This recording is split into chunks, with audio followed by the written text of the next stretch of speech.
Capítulo 19. Mientras Apolos estaba en Corinto, Pablo recorrió las regiones del interior y llegó a Éfeso.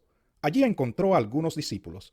¿Recibieron ustedes el Espíritu Santo cuando creyeron?, les preguntó. No, ni siquiera hemos oído hablar del Espíritu Santo, respondieron. Entonces, ¿qué bautismo recibieron? El bautismo de Juan. Pablo les explicó. El bautismo de Juan no era más que un bautismo de arrepentimiento. Él le decía al pueblo que creyera en el que venía después de él, es decir, en Jesús. Al oír esto, fueron bautizados en el nombre del Señor Jesús. Cuando Pablo les impuso las manos, el Espíritu Santo vino sobre ellos y empezaron a hablar en lenguas y a profetizar. Eran en total unos 12 hombres. Pablo entró en la sinagoga y habló allí con toda valentía durante 3 meses. Discutía acerca del reino de Dios, tratando de convencerlos, pero algunos se negaron obstinadamente a creer y ante la congregación hablaban mal del camino. Así que Pablo se alejó de ellos y formó un grupo aparte con los discípulos, y a diario debatía en la escuela de Tirano. Esto continuó por espacio de 2 años, de modo que todos los judíos y los griegos que vivían en la provincia de Asia llegaron a escuchar la palabra del Señor.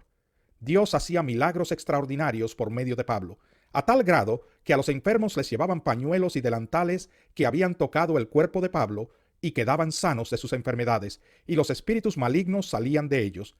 Algunos judíos que andaban expulsando espíritus malignos intentaron invocar sobre los endemoniados el nombre del Señor Jesús. Decían, en el nombre de Jesús, a quien Pablo predica, les ordeno que salgan. Esto lo hacían 7 hijos de un tal Esceva, que era uno de los jefes de los sacerdotes judíos.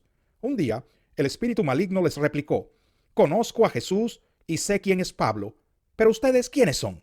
Y abalanzándose sobre ellos, el hombre que tenía el espíritu maligno los dominó a todos. Los maltrató con tanta violencia que huyeron de la casa desnudos y heridos.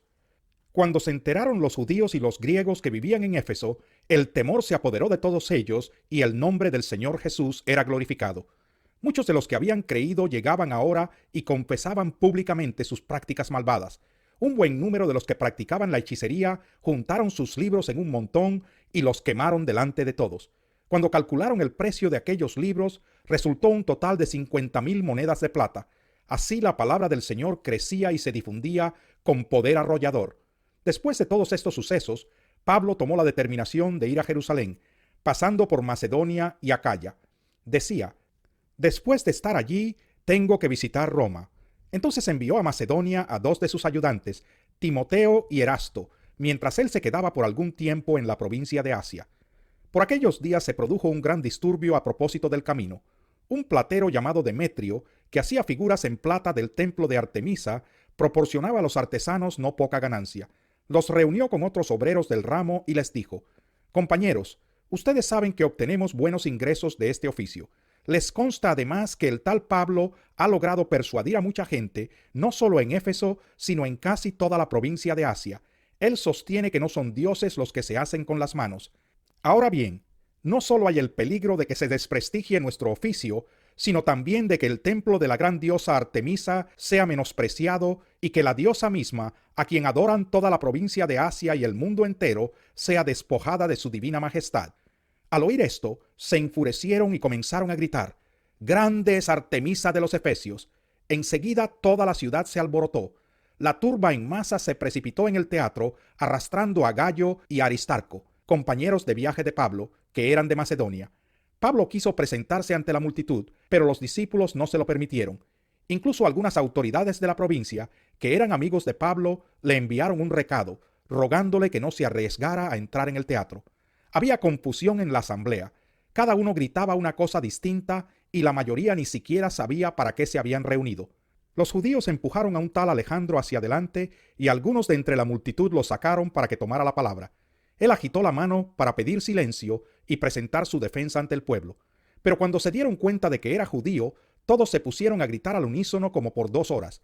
«¡Grande es Artemisa de los Efesios!».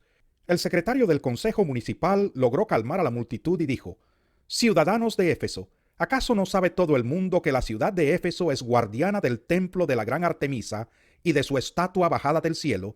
Ya que estos hechos son innegables, es preciso que ustedes se calmen y no hagan nada precipitadamente. Ustedes han traído a estos hombres, aunque ellos no han cometido ningún sacrilegio ni han blasfemado contra nuestra diosa. Así que si Demetrio y sus compañeros de oficio tienen alguna queja contra alguien, para eso hay tribunales y gobernadores.